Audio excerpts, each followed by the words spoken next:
Friends, welcome back to Yummy and Yummy. So today I'm going to show you how to make delicious and beautiful strawberry unicorn cake.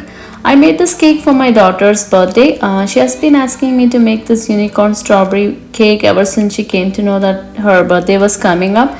So cake making is always time consuming and takes a lot of effort, but finally when your cake looks beautiful and tastes delicious, that's what makes all your effort worthwhile. So without further delay, let's see how to make it. Here I have 2 tablespoons of melted butter, 6 large room temperature eggs, 1 cup all-purpose flour, 1 teaspoon baking powder, 1 teaspoon vanilla extract, 1 teaspoon finely grated lemon zest, 1 tablespoon lemon juice, 1 cup of sugar.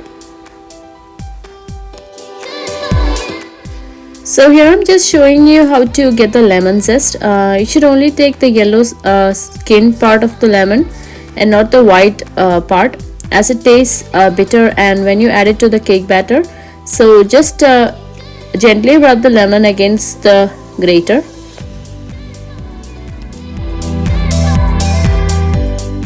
So now we can make the cake batter for the sponge cake. For that I'm adding 6 large room temperature eggs into a bowl.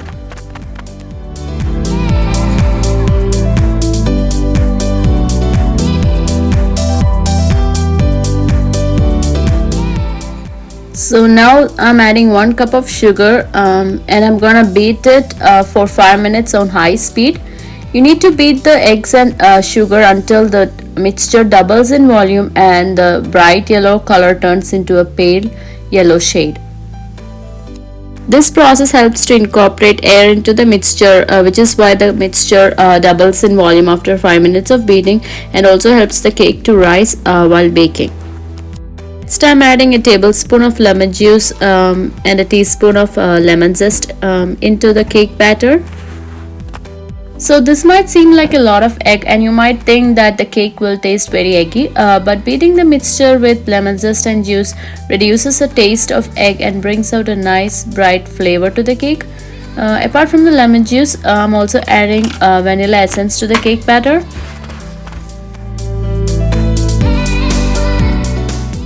So after 5 minutes of beating, the egg and the sugar mixture is now ready.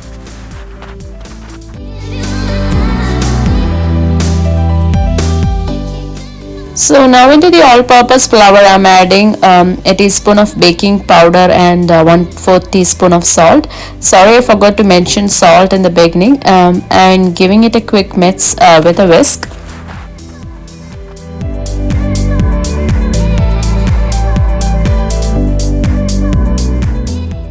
So next I'm going to sift the flour so that the salt and the baking powder combines well with the all-purpose flour and helps the cake to bake evenly.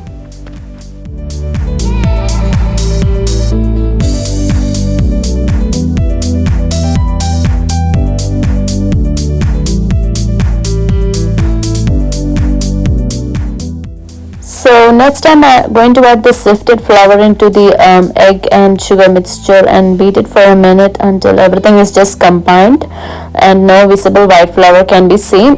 Do not overbeat it, as it can break the air bubbles and the cake will not rise nicely. So now the egg and sugar mixture is ready. So into the 2 tablespoon butter I'm adding 1 teaspoon of vanilla extract and 4 to 5 tablespoons of the prepared batter and mix nicely until everything is nicely combined.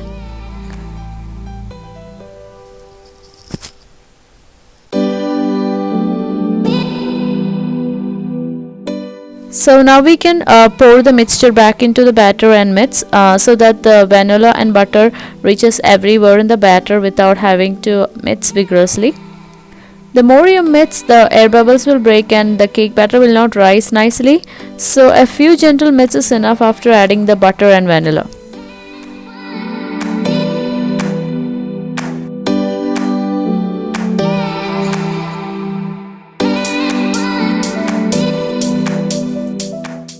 So next I'm going to pour the batter into 2 9-inch cake pan. For that, first we need to line the cake pan with parchment paper. So now I'm going to show you how to make the liner for the cake pan with the parchment paper. So first take the parchment paper and fold it in squares and then into triangles. Put the tip to the center and cut it according to the size of the pan. So you'll get a round, perfect round shaped parchment liner for the cake pan just like this.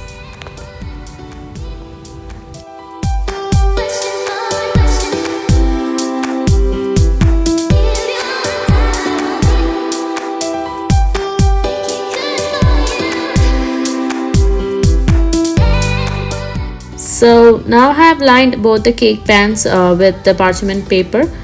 You don't need to grease the cake pans with butter, as the batter needs to cling to the side and rise. So do not grease the cake pans for sponge cake. Pour the batter equally into both the cake pans. Now we can bake the cakes for 40 minutes at 300 Fahrenheit.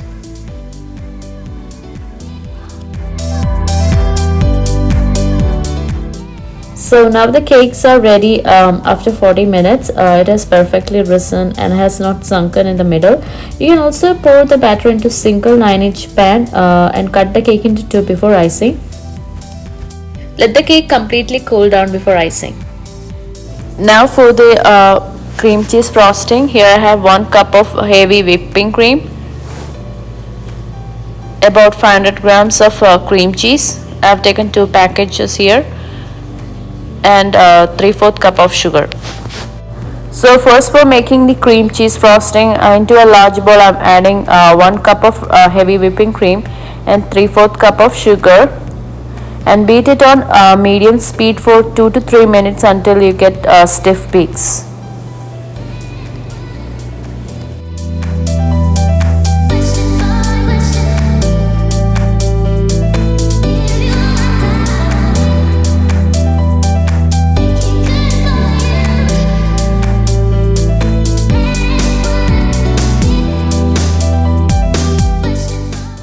Now into another large bowl I'm going to beat the cream cheese.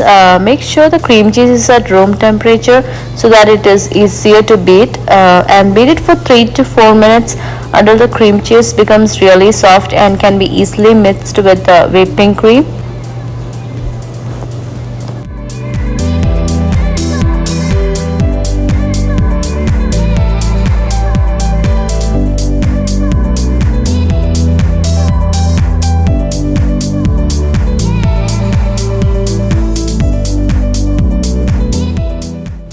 So now the cream cheese is done, and I'm gonna mix it with the whipped cream now.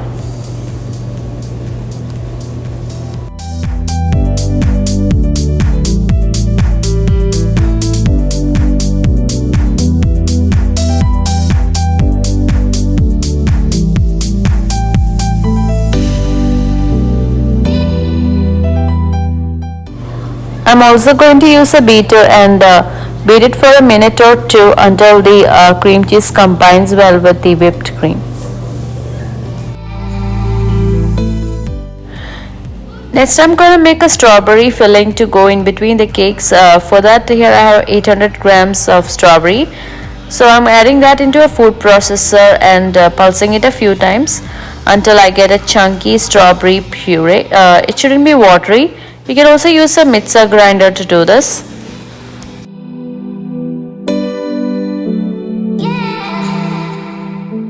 So now the strawberry puree is now ready, and I'm going to mix in a few tablespoons of strawberry jam into it. Adding a strawberry jam really helps to bring out the strawberry flavor.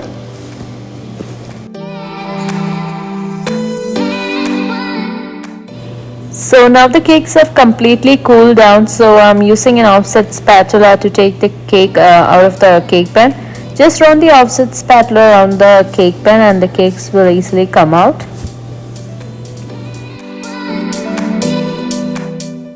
Now I'm demolding the second cake from the cake pan.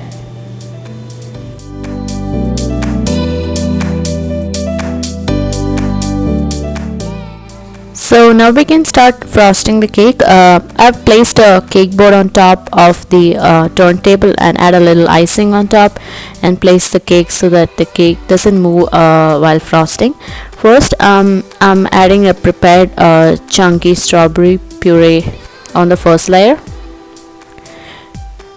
Make sure not to spread it to the ends as it can mix with the white frosting and the sides will not look clean.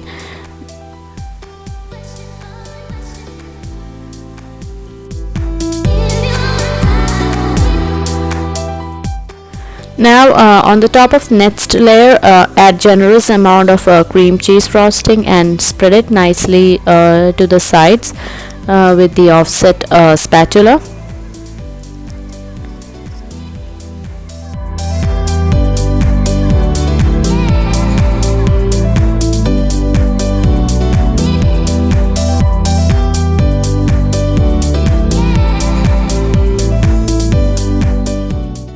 So now place the cream cheese frosting spread cake on top of the strawberry layer with cream cheese side facing down, just like this. So now we can start frosting the cake. For that, add generous amount of cream cheese frosting on top of the cake and spread it nicely to the side using offset spatula. Frosting a cake can go on forever and forever, and you'll never know when to stop, and you'll never be satisfied with the look. And when it's almost looking clean, you can start decorating the cake.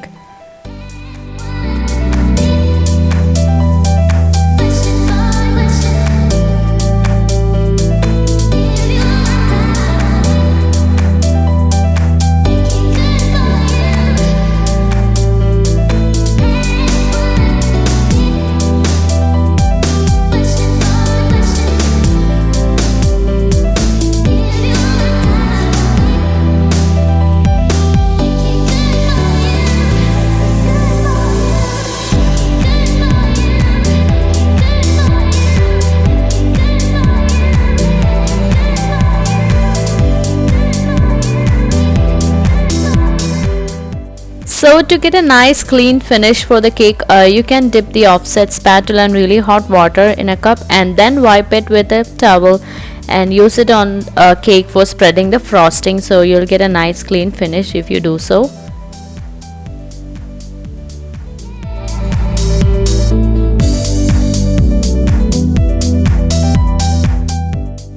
So the frosting is almost looking clean, so I'm gonna go ahead and decorate the cake. Since the theme is unicorn, so I got unicorn cake toppers from online. So I'm just inserting the horns, ears and eyes into the cake.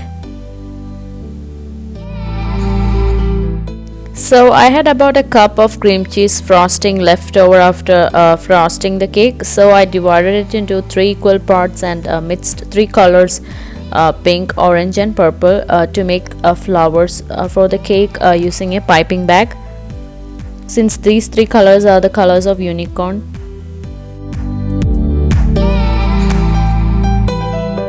So this is the final look of the cake. My daughter Veda was very excited when she saw the cake. She said that this is the cake that she wanted for her birthday, and that was her best birthday ever.